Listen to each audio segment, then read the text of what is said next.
One last question. How did you become a Muslim when your dad is Hindu? Um, well, I I became Muslim because I was done with Hinduism.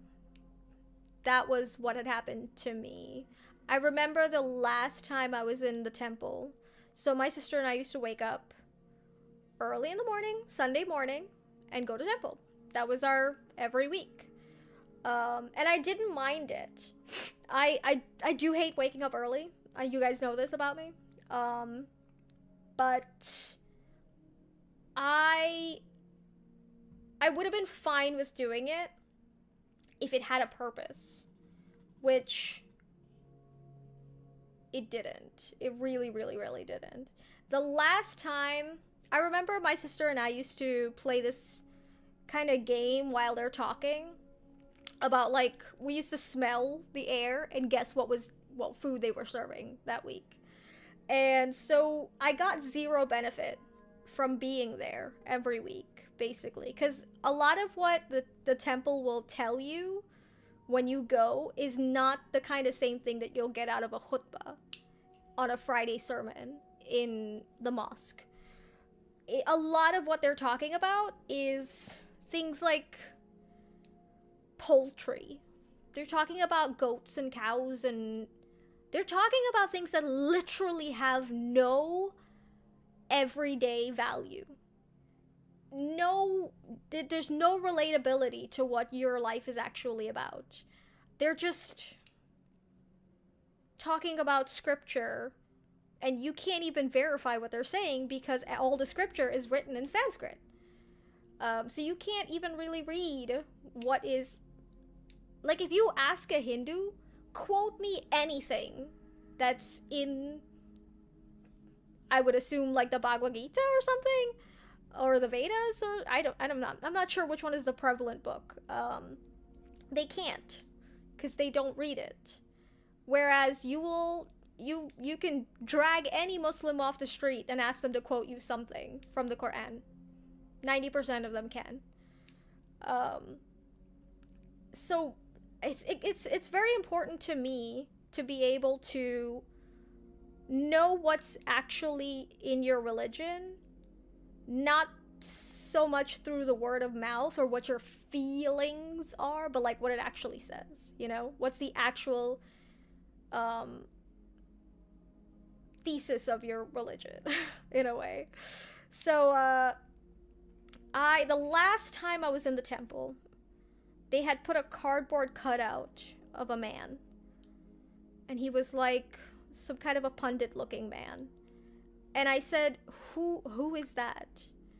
And nobody had an answer for me. Like, you're a child, so they're just ignoring you anyways. Like, nobody gave a shit about me. And they didn't address who he was. They just put the cardboard cutout at the front, and then they made us bow to him. And that was the moment that I was like, nope, this isn't right. This isn't it. I'm wasting my time. I'm getting up early in the morning on a Sunday, one of the only 2 days that I get to sleep in. I'm getting up early in the morning for something that's not correct. I could tell you 100% that wasn't correct. Even at that age, and I might have been like 10 years old. It was very apparent to me that that was not correct. I don't know who this guy is. I don't know why I'm bowing to him. I don't know why they would do this. I don't know anything about this. This doesn't make any sense. What is this? So I was done. I was done at that point. And I thought about becoming a Christian, but I was never into the idea. My mother was a Christian. I was never into the idea because the Trinity didn't work for me. It didn't make any sense. Because I know Christians will say God a lot. They'll talk about God a lot. But then they'll also talk about Jesus. So, are you worshiping God or are you worshiping Jesus? And you can't say Jesus and God is the same. Because God is usually... Because Jesus is often talking to God. He can't be talking to himself. That doesn't make any sense. Again, I was 10 years old, and I could tell you all of that. I could tell you that didn't make any sense. I knew all of that, and I knew it didn't make any sense.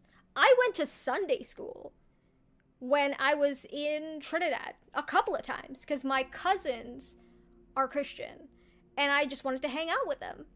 So when they would get on the Sunday school bus, I was there too. And I will tell you, I knew what they were teaching the kids and stuff. I knew it didn't make any sense. I could already tell you that. And I remember one time when I was a kid, I was in my room and it was dark and I felt scared. You know how you're a kid and you're scared of the dark a little bit? And I felt scared and I thought, let me pray. Let me pray to God. And I couldn't tell you, I couldn't, I just didn't know how.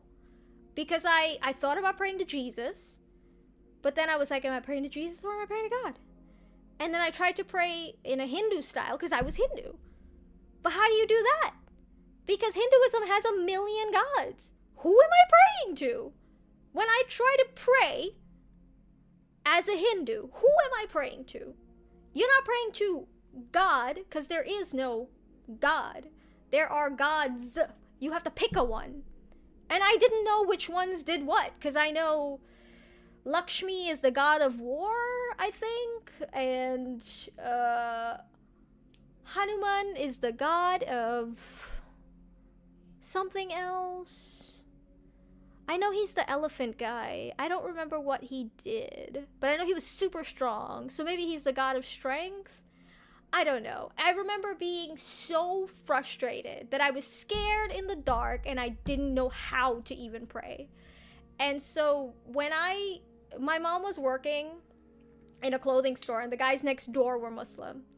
And one of them said to me, because I think I was talking about it, like the cardboard cutout guy, because that was like literally a couple days after. He said to me, why don't you consider Islam? And I was like, what do you guys believe? And he said, we believe that there's one God and that everybody else is like messengers. All the people that you know from like the Christian stories, Moses, Noah, Adam, Jesus, they're all prophets. They're just prophets, and Muhammad was the last prophet. And he brought Islam, and that's what we believe, that there's just one God. And the simplicity of that is what appealed to me. It was not confusing. It was not frustrating. It was not complicated. And I was like, I'm going to try it. I'm going to try it because I have no other options right now. I have no better options. You can't be a Jew. Judaism doesn't welcome people. You have to be a born Jew, and you can't even just be born into Judaism. Your mother has to be Jewish. If your father is Jewish and your mother isn't, you're still not even considered a Jew. So that wasn't an option for me. Even if they're on the right path, even if they're following the truth, you can't be a Jew. So what's even the point, So the only other option that was left to me was Islam. And so I was like, I'll give it a shot. If something better comes along, after I become Muslim, then I'll become that.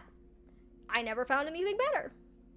So I just stayed Muslim for the next 20-something years or whatever, something close to that. That's my whole story. Just every other religion failed me. That's what happened.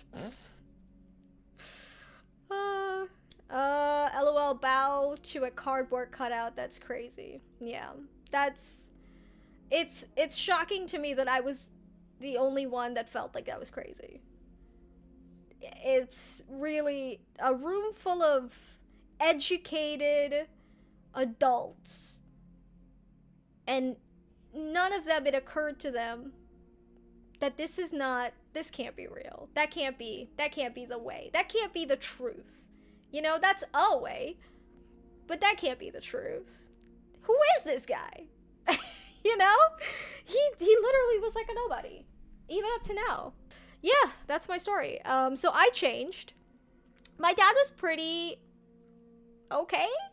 He wasn't happy about it, but he wasn't mad about it either. The one person that I think it was difficult to explain to them that I wasn't Hindu anymore was my grandmother. she was, I have to say was, because she died many years later. She died, but she was definitely the staunchest Hindu that our family had. She was extremely devoted. um my aunt is probably the most dedicated now, but she got that from her mother, and her mother was my grandmother. She used to call every Sunday to make sure I went to temple. And so when I can't say finally, I think I told her maybe like 2 weeks later, when I told her I wasn't Hindu anymore, I know she was very disappointed. I know. Um, but I'm the kind of person where I am who I am. I'm not going to make apologies for it. I'll try to be the best person that I can be. But if I'm following what I think is right and what is correct, I'm not going to make any apologies about it. So I was upfront and clear with her, and I told her, I tried to make it very clear that, this has no bearing on us. I still love you and care about you, and this doesn't have to change anything.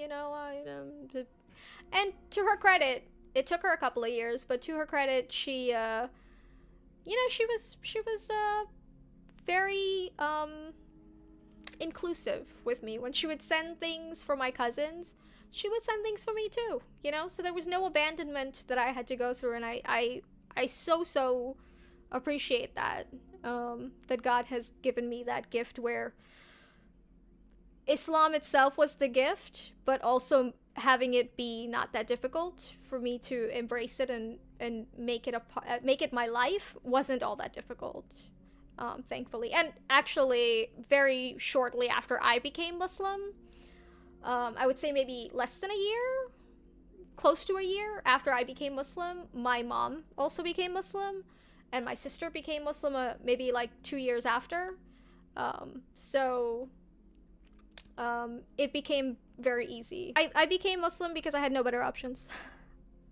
And it turned out to be the truth. As the more I learned, the more it validated. Like, there's a lot of scientific proofs in Islam, and people don't actually know that. It's not just about faith. So when I learned about all the scientific proofs and things like that in the Quran, I've read the Quran many times. So, when you come across those things, and the Quran hasn't changed at all in the past 1400 years or so. So, when you find out more and more, it just becomes more of a strengthened faith. So my journey that started off, I had no better options, became a truly blessed one, thankfully.